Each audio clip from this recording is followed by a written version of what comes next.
جس کا مالک شونتے بن گیا تھا۔ بالکل بالکل، اور یہ بھی تمہیں یاد ہوگا کہ ہم نے انہیں بھوری پہاڑیوں کے دامن میں ایک غار میں رکھا ہوا تھا اور ان کے بارے میں ہدایت کر دی گئی تھی کہ وہ کبھی وہاں سے فرار نہ ہونے پائیں، اور شونتے کو یہی ہدایت کی گئی تھی، لیکن شونتے نے اس سے دوسرا ہی فائدہ اٹھایا۔ ہاں، حالانکہ وہ لڑکی بے حد حسین تھی، لیکن مجبوراً مجھے اسے شونتے کے حوالے کرنا پڑا۔ لیکن اس وقت تم انہیں کیوں یاد کر رہے ہو؟ جس دوسری دنیا کا وہ باشندہ ہے اس میں ذہانت اور عقل بے پناہ ہے، اور کہیں ایسا تو نہیں کہ مقدس کھوپڑی کا راز بھی اسی دنیا سے تعلق رکھتا ہو؟ ساندل نے کہا، اور ہنگارا حیران نگاہوں سے اسے دیکھنے لگا۔ بہت دیر تک وہ اسے دیکھتا رہا، پھر اس کے ہونٹوں پر عجیب سی مسکراہٹ پھیل گئی۔ ساندل، میں نے تجھے عقل و ذہانت کا دیوتا کہا ہے، اور اس میں کوئی شک نہیں ہے کہ کبھی کبھی تیری عقل مجھے شدت سے حیران کر دیتی ہے۔ ہاں، یہ بات سمجھ میں آ سکتی ہے، اور اس سے پہلے کی کچھ داستانوں میں ایسے واقعات درج ہیں جن میں دوسری دنیا سے آنے والے ان آبادیوں تک پہنچ گئے ہیں، اور یہاں انہوں نے خاصی ہنگامہ آرائیاں کی ہیں۔ ہم اس خیال کو نظر انداز نہیں کر سکتے، لیکن اب اس سے آگے تو کہے، کیا کہنا چاہتا ہے؟ اگر ہم جیمی کاف کو یہاں لے آئیں اور اسے یہ سب مناظر دکھا کر اس سے کہیں کہ کیا وہ ان حقیقتوں کو منکشف کر سکتا ہے تو کیسا رہے؟ میرے خیال میں نہایت موزوں، بلکہ بہت بہتر۔ تو پھر کیوں نہ ہم بھوری پہاڑیوں میں جا کر اس سے ملاقات کریں؟ افسوس ہمارے پاس ایسے ذہین اور وفادار لوگ نہیں ہیں جو ہماری غیر موجودگی میں یہاں کے حالات پر نظر رکھیں۔ حقیقت یہ ہے کہ ان لمحات میں محبت کی طرف سے بستی کے رہنے والوں کو تسلی دی جانی چاہیے تھی، اور انہیں بتانا چاہیے تھا کہ یہ کیا صورتحال ہے اور اس سے نمٹنے کے لیے ہمیں کیا کرنا ہوگا، لیکن بات خود اپنی سمجھ میں نہیں آ رہی ہے۔ تو کیا کہنا چاہتا ہے مقدس رہنما؟ کیا ہم ان معاملات کو یوں ہی چھوڑ کر چلیں؟ ہنگارا نے کہا، اور ساندل مسکرانے لگا۔ پھر بولا، عقل مندوں نے کہا ہے کہ پہلے اپنے لیے سوچو پھر دنیا کے لیے۔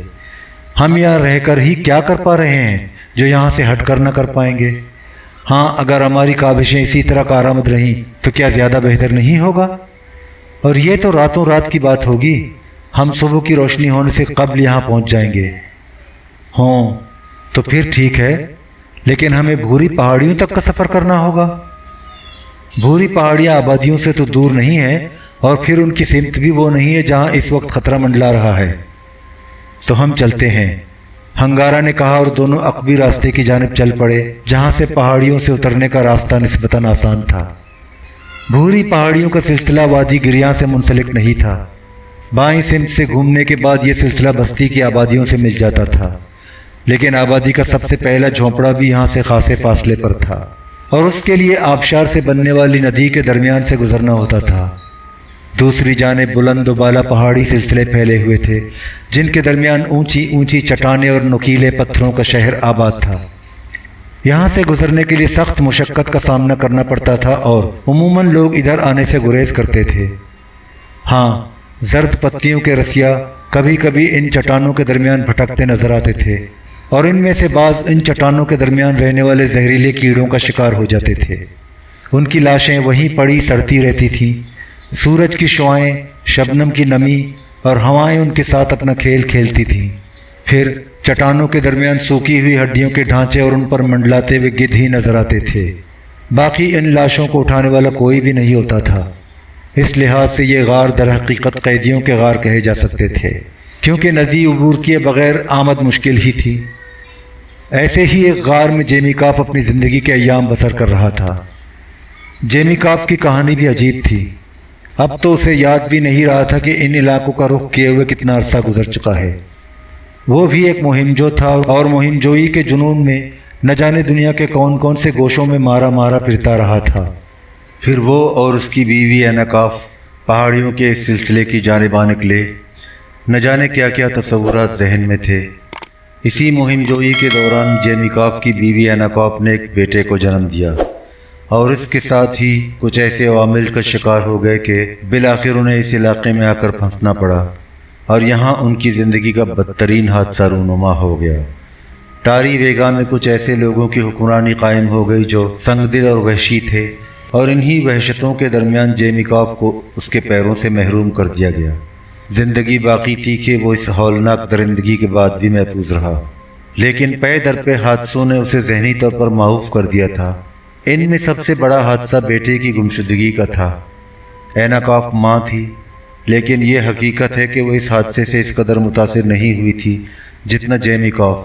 ایناکاف کی سب سے بڑی ذمہ داری یہ ہو گئی کہ جیمی کاف کو ذہنی طور پر بالکل ختم ہونے سے بچائے، اور رفتہ رفتہ وہ اپنی ان کوششوں میں کامیاب ہو گئی، خصوصاً اس وقت جب اس نے ایک ننھا سا وجود جیمی کاف کی گود میں دیا۔ یہ اس کی بیٹی تھی جس کا نام جیمی کاف نے ایموری رکھا تھا۔ ایموری کے آنے کے بعد جیمی کاف کی حالت کافی حد تک بہتر ہوگی اور وہ اپنی بچی میں بے پناہ دلچسپی لینے لگا، لیکن یہ بات ایناکاف اچھی طرح جانتی تھی کہ جیمی کاف کی حیثیت اس قبیلے میں قیدیوں جیسی ہے۔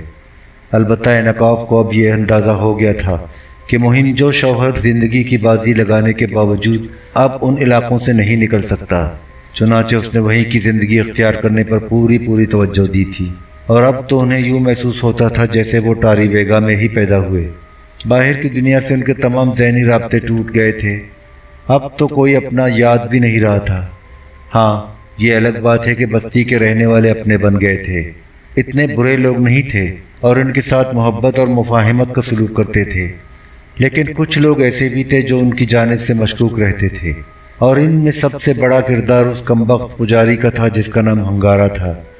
ہنگارا ان کی جانب سے ہمیشہ ہی محتاط رہا، اور جب اس نے ہیوبرٹ کا اقتدار خود سنبھالا تو سب سے پہلا کام جو اس نے کیا وہ شونتے نامی ایک نوجوان کو ان لوگوں کی نگرانی پر مقرر کرنے کا کیا تھا۔ شونتے ایک امریکی نوجوان تھا اور اپنی عمر سے بہت زیادہ بڑا نظر آتا تھا، لیکن کچھ ہی عرصے کے بعد انہیں یہ اندازہ ہو گیا کہ شونتے بے شک ہنگارا کا عقیدت مند ہے، لیکن فطری طور پر برا انسان نہیں ہے۔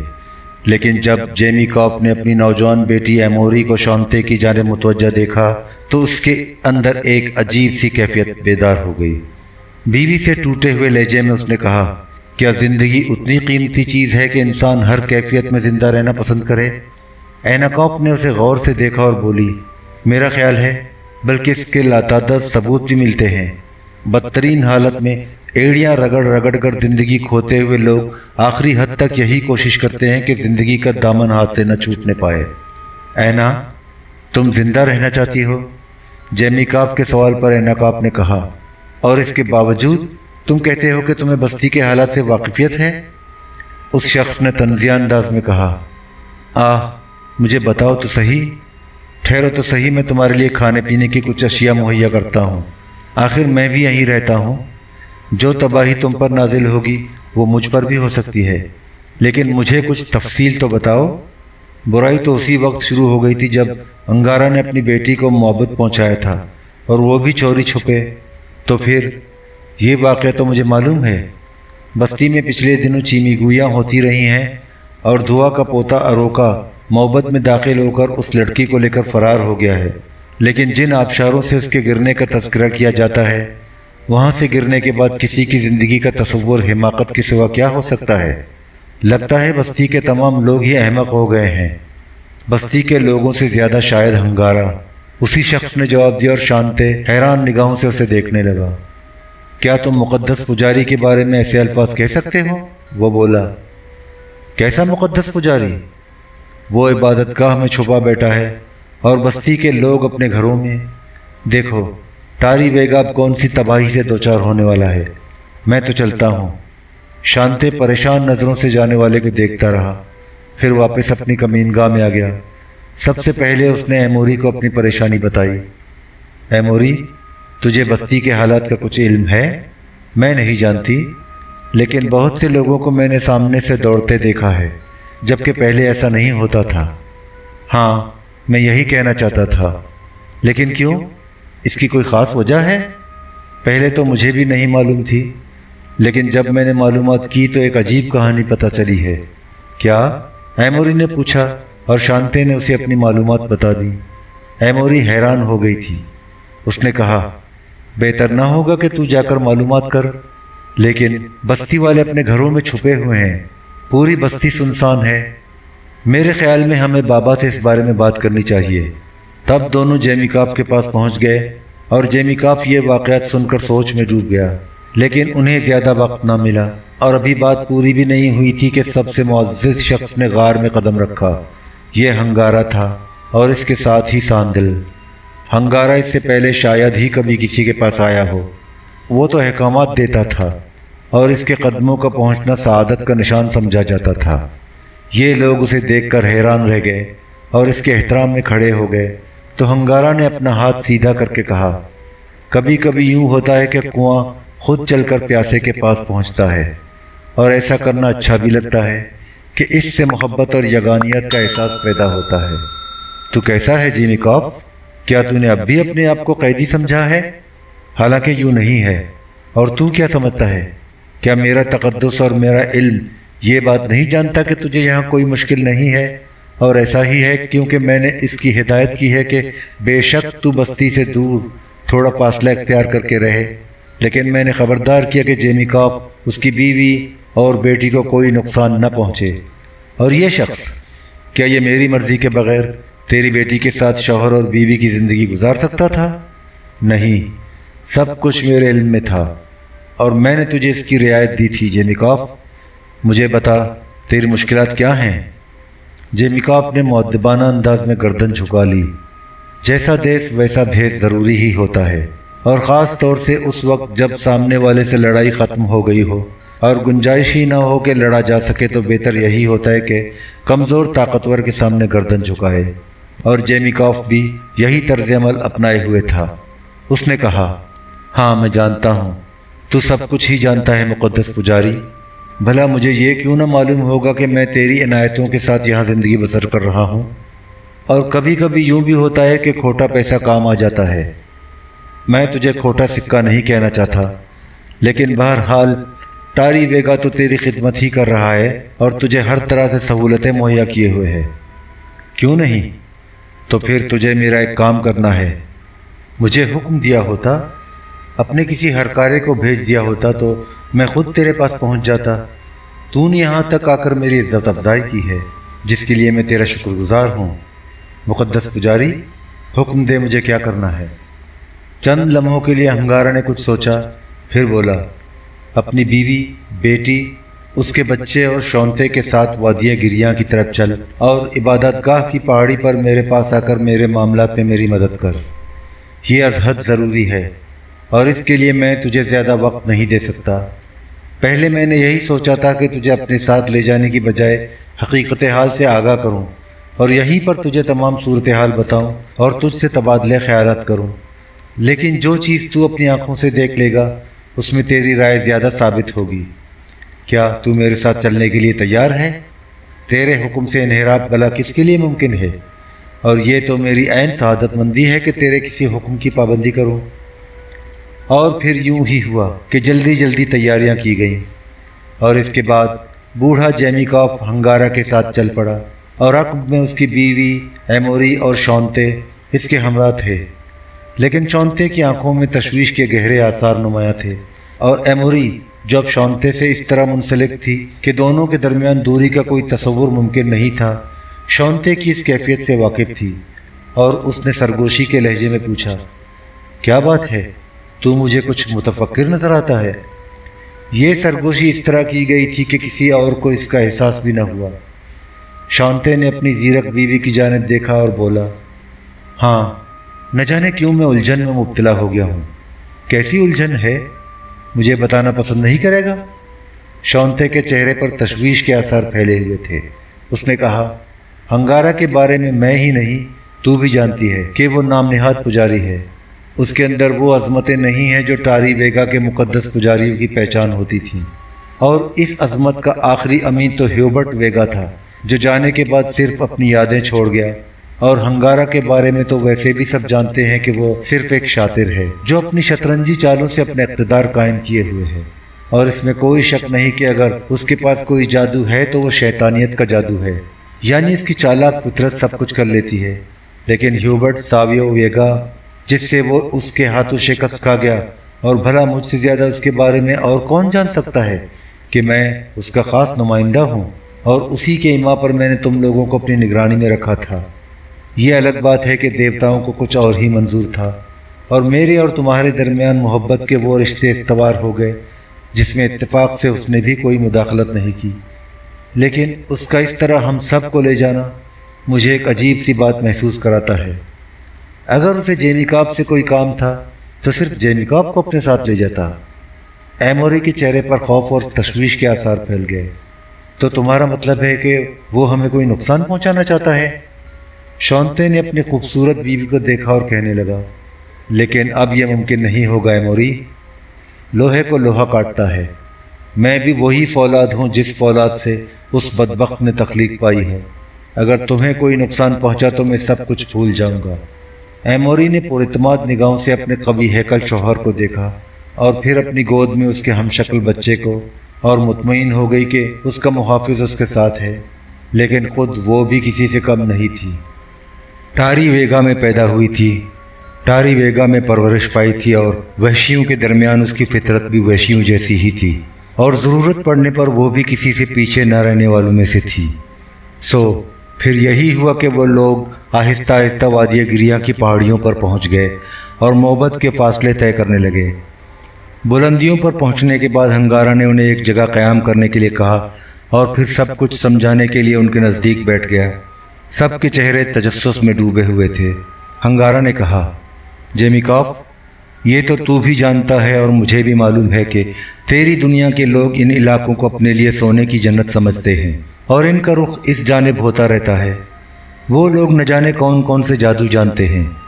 یہ تو صرف تو ہی تھا جو سب کچھ نہیں کر سکا جو تیری دنیا کے لوگ کر سکتے ہیں۔ لیکن یہاں ٹاری ویگا میں کچھ نئی کہانیاں وجود میں آئی ہیں، لیکن شاید ان غاروں میں رہ کر وہ کہانیاں تیرے کانوں تک نہ پہنچی ہوں، اور یوں لگتا ہے، لیکن میں تجھے بتانا چاہتا ہوں، نہ صرف بتانا بلکہ دکھانا بھی چاہتا ہوں۔ 3 انوکھی کھوپڑیاں آئی ہیں جو ٹاری ویگا کے لیے خوف کا باعث بنی ہوئی ہیں۔